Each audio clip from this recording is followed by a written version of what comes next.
Well, thank you for joining us here at our food warehouse with St. Matthew's House. I'm Steve Brooder. I'm the Chief Operating Officer at St. Matthew's House, and today with us is Lorna McLean. She's our Food Assistance Manager. We're going to be giving you a tour of this food warehouse that didn't even exist until last August. The tremendous need for hunger because of COVID has mobilized us to get a warehouse set up. We're leasing this 10,000 square foot warehouse, and we have a lot of volunteers, over 200 volunteers serving. So we'll take you through this operation and just talk to you a little bit more about our food assistance program. We started because pre-COVID, last February, we were serving about 400 households a week with groceries. And then COVID came. So there was a huge demand for serving people that had hunger needs, and that has now grown to over 20,000 households a month that we've been serving, and we continue. We're going to see that need likely continue through the summer. We're going to be talking about some of our needs as we work through the summer. So we're going to take you on a tour today, and we'll give you more information, and we'll have some questions. We'll meet some volunteers. So come with us, join us today on this tour. Lorna, I thought it would be good to talk about this area, how you use this to greet volunteers, and maybe talk about some of your goal setting that you have. Sure. Steve, this is our lobby where the volunteers come and they check in. They take a couple minutes every day to review our goals. We have goals that we set up through the week. Right now, we are delivering and distributing 33 pallets a week to our community. That is huge. That's a huge number. And one of the emphasis that we tell our volunteers when they come in through the door is to really look at the chart. Look at the chart, see our goals that are set for the day. Every day we set a goal, whether it's 5 pallets, 7 pallets, 8 pallets, and we make sure that we're able to accomplish whatever we need at the end of the week because all the hard work that they do here pays off to the families when they receive our boxes. Each pallet that they end up making every day, they focus on the need is, but it's 112 families per pallet that they're feeding. So every pallet, they do 8 pallets a day, which that's what we're trying to make, is 112 families, and that feeds 448 people. So it's a huge number that they make, but we'll go back there and you'll see the wonderful work that they're doing. We'll see all that, and Lorna and her team have just put together this huge logistical operation to be able to feed all these people and create all these pallets. You'll get a chance to see us putting these pallets together. So let's walk back to the warehouse and see a little more of the activity. We're going to be seeing a couple different areas as we walk through the warehouse. You'll see that there's several production areas set up. Let's come in here and take a look at this area. Lorna, this is kind of set aside with some special needs. Can you talk about what this area encompasses? In our warehouse, there are many needs and many things that we try to give to our communities. Our community, as far as Naples, Collier County, Lee County, they do a wonderful job when it comes to donating items. And this room particularly is set aside, and if the camera could show, for toiletries. Anything from toilet paper to hand sanitizers, toothpaste, toothbrushes. Our need right now in this particular area that we do distributions every day would be toilet paper and paper towels. Believe it or not, that's one of the items that people need every single day. And we also, not only do we focus on toiletries, but we have cleaning supplies and baby food. So in this area, as you can see, very, very limited right now what we have for our community, but we have baby food, we have cleaning supplies, and when we talk about hurricane season coming up, this is key, the cleaning supplies. So I'm going to throw this out there. If by any chance there are cleaning supplies, anything from Clorox to window cleaning, anything at all that you would think in the community that you could donate, if it's a buy one, get one, or anything that you're not using in your home right now, please bring it to this wonderful room. We'll sort it out here. And our programs also, when we talk about what else does the warehouse do, we supply many things to our programs. And a lot of our women's shelter, and also in the women's program, they might have families and babies, and definitely these are some of the items that are needed when we talk about needs in this area, in this room.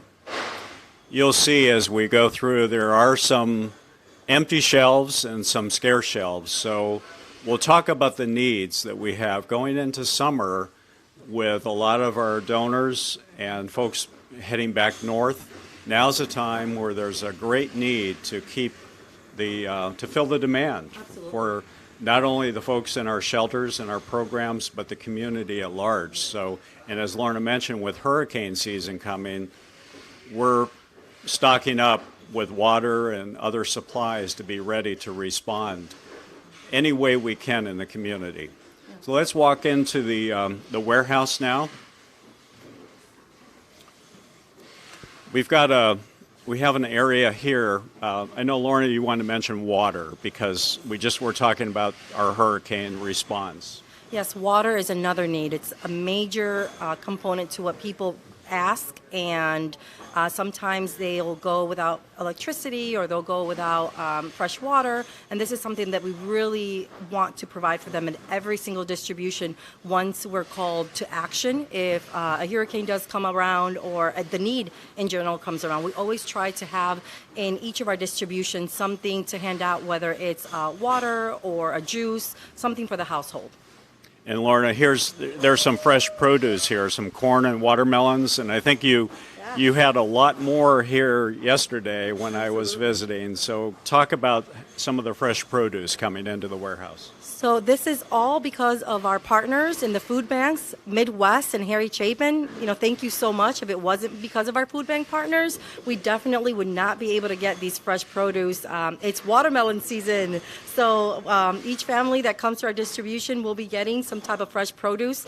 That is one of our goals in our distributions, is to provide fresh produce to all of our families, along with our boxes that we'll see back there when they're put together. But we definitely want to encourage, if there's farmers or any big community that you might know of that would like to do, again, more fundraising for us as far as fresh produce, let us know. We'd love to participate in anything that any community or business would like to donate to us. You kind of mentioned partnerships there. Partnerships are so key to this food assistance program, with Harry Chapin and Midwest Food Bank being our primary food bank partners. But we have an awful lot of community partners that work with us, corporations, and you do food drives in the communities, right?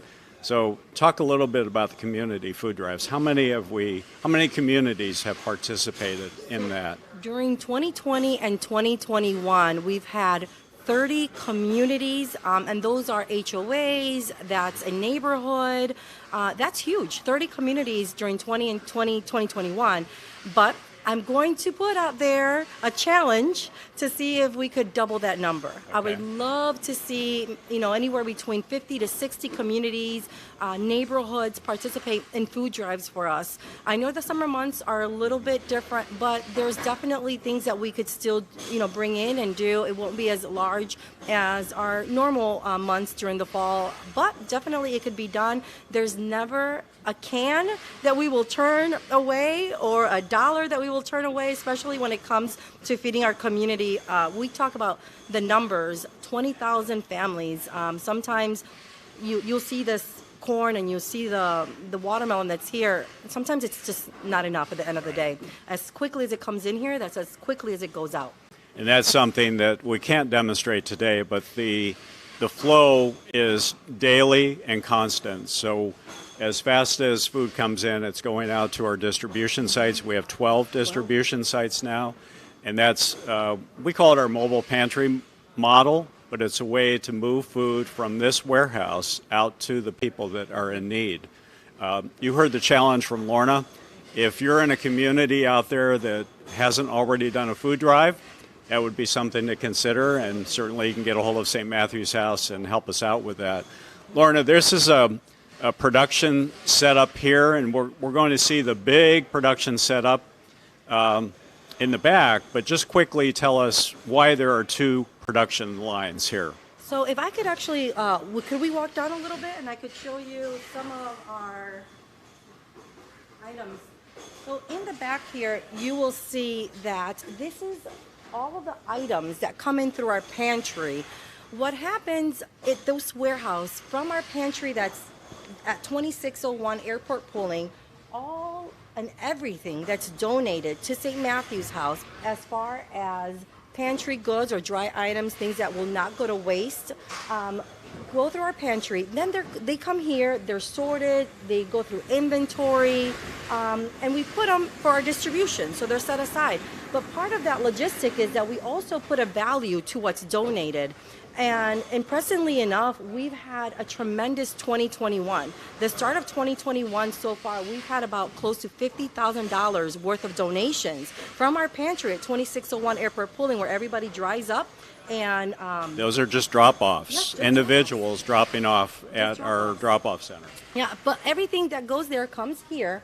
But our shelves are a little dry right now. They're empty. There's not as full as we would love to see them, which in the long run kind of hurts us a little bit because we're not able to provide our families with good substance and good food, good meals. And you'll hear some celebration in the back. Those are our volunteers celebrating all of the pallets that they're doing, which we'll get to in a little bit. Yeah, it's typically a challenge. Every time we have a different group of volunteers come in, they're challenged, and they step up to the challenge to try to create more pallets than a record. Yeah. We've talked about needs. During the summer, we've said there's a great need. Kids are out of school, so the meals that they're used to having at school, now the parents are having to fill those needs. So we'll talk about operational needs. There's always trucks and equipment and supplies that is needed here, but certainly food is what drives us. And one of the things, Steve, too, that I wanted to share is right here over to our right. People ask all the time, well, how do I know what to purchase? How do I know what you guys need? First of all, our Facebook, our website are great tools to use. Please, I encourage you guys to go to our stmatthewshouse.org, visit the website, go to our Facebook page and visit that as often as you can. But these are some of the items that we really are in need of right now. It's the Chef Boyardee, can of tuna, mashed potato instant packets, and you'll see that the reason I kind of wanted to display these, it's because of the size. Our boxes that we give to our community it's a 12 by 9 box. So when our donors are purchasing these items, please think of the size, think of exactly, is this going to fit in our box? And is it going to break in our box? So we try to limit our glass that we put in our boxes. So all of these right now are just items that we truly need, and we would love more donations, especially when it comes to kid-friendly meals in the summer. Kid-friendly meals are a priority right now. We want to give families, especially those that might have to go to work and leave the kids home by themselves. There are situations that take place like that, and we want the kids to be able to prepare these meals by themselves and have snacks around the house. So if you're thinking you're out shopping, buy one, get one, or are just blessed and are able to contribute to our donation, please do so. That's great. That's great. Well, let's walk down to the other end of the warehouse. I want to introduce some volunteers that are working. As we're walking, the camera can show you all the incoming food. This is from our food bank partners. So this is what comes in. And then we move down to the other area where you see pallets that are already prepared all around us. So these are the boxed food items that are going out to our distribution sites. So it's truly they have a first in, first out method. So we get the food out to the line and then it can be boxed down here. What we're going to see is a production line that, again, was really created out of the need. And we'll talk to some volunteers. This is not stockpiling either. This is 2 weeks supply in this warehouse. That's very important. That's what we're working on, a 2-week supply to get out to our distribution sites. Let's walk down to the production line. You can see a lot of activity here. So these folks are volunteers, are over 200 volunteers. Today we have people from First Baptist Church Naples, and I'm going to try to pull Pastor Kevin in here from First Baptist Church. This is a very efficient process.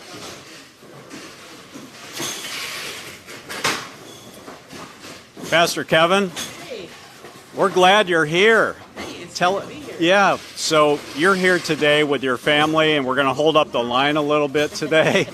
But First Baptist Church Naples was our first church partner to join us last May to help us with the distributions.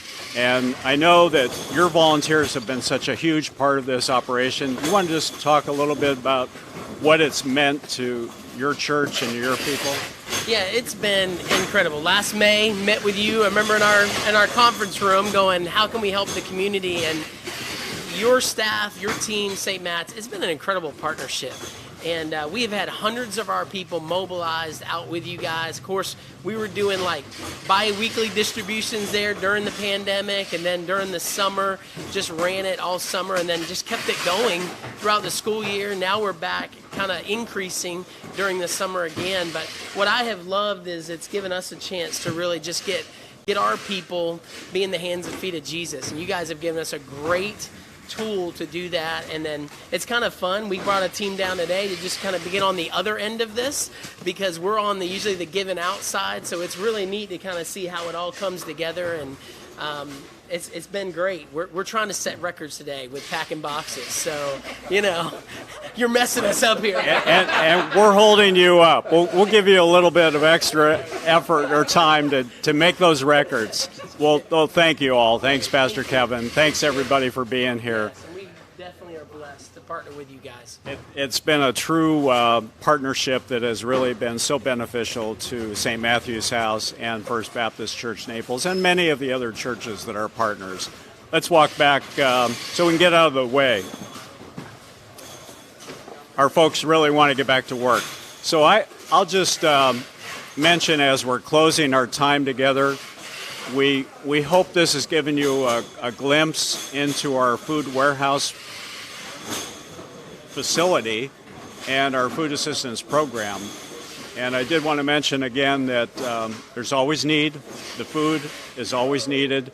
We think it's going to get a little harder to serve all the households in the summer, but we also have those operating needs coming up. So we thank you so much for joining us today. Bob, were there questions coming in from our streaming? Yes, Stephen, we have a question. If a church group is watching, or maybe another community group, and they want to get involved here in the warehouse, what do they need to do to get involved? That's a great question. Do you want to speak to that? The first step is to probably contact our engagement department, and in our website, actually, let's go for our website. I've been saying go to stmatthewshouse.org, and in our website you will find ways to help. When you go under ways to help, there's a volunteer link that will pop down. Click on the volunteer link, and step by step it will guide you on ways to get involved and choose the warehouse when you want to volunteer your time here. This is a great opportunity now in the summer to come in, during the fall, anytime. And you can see it's a great way to bring a team in to work here at the warehouse. I don't think you've gone a week where there haven't been some new volunteers who have stepped up to the challenge to try to build more pallets to go out to feed the hungry. One thing we didn't mention is we've been doing these drive-up distributions since last April, March and April, but we haven't really touched areas of food insecurity in Collier County that we're still hoping to get to, and that's part of our design, to be able to reach folks that can't make it out to the distributions. You want to mention that, how we can see that going in the future? Absolutely. So one of our goals is to touch the areas or be present in the areas that have food insecurity moving forward. If you are a church or in a community that probably knows or you're actually right there in a food insecurity area or food desert, what we call food desert, please let us know, because we're here to serve. We're here to do that. That's our mission. We will love to be present in those areas with the food desert. We know we've labeled and we have actually targeted those areas, and we know where those are. But if you are a church, please contact us. We'd love to get together. Bob, there was another question. Yes, Steve, we have a question. The question is, St. Matthew's House loves to get food donations. If someone wants to financially donate to food distribution, can St. Matthew's House turn those funds into more potential food than, say, an average person would with those funds? Absolutely. We have some great opportunities to leverage cash or monetary donations to be able to buy more food. And we have great buying partnerships. Harry Chapin Food Bank is one. You have several other relationships with vendors. Absolutely. That is the best way. Yeah. If you're looking to purchase a big amount or big quantity, please contact us, because at the end of the day, our dollar goes further with our buying power that we have. So that's a great question. Another great way to help. If you can't get out to buy the food or bring the food to us, monetary donations can always be multiplied to feed more people. I know that this team here today is very enthusiastic, and they're working to break a record. Each time that we've had a new group in, I think they rise to the challenge. We had a group of contractors come in that they were determined to break the record to build more pallets than anybody else. And I believe the record's 13 pallets today. That's the record. Yeah. Good. Well, we're so happy that you were able to join us just for a few minutes to kind of see what our food assistance program is all about. And join us. Join us by volunteering. Join us by donating. As we mentioned, beyond food, there's always the operational needs for the program. And we want to continue to serve the community, the hungry in the community. There's still a lot of folks out there that are still impacted by COVID and are trying to recover. And those are the people that we're serving right now with these groceries. So thank you for joining us today at St. Matthew's House and our food warehouse. God bless.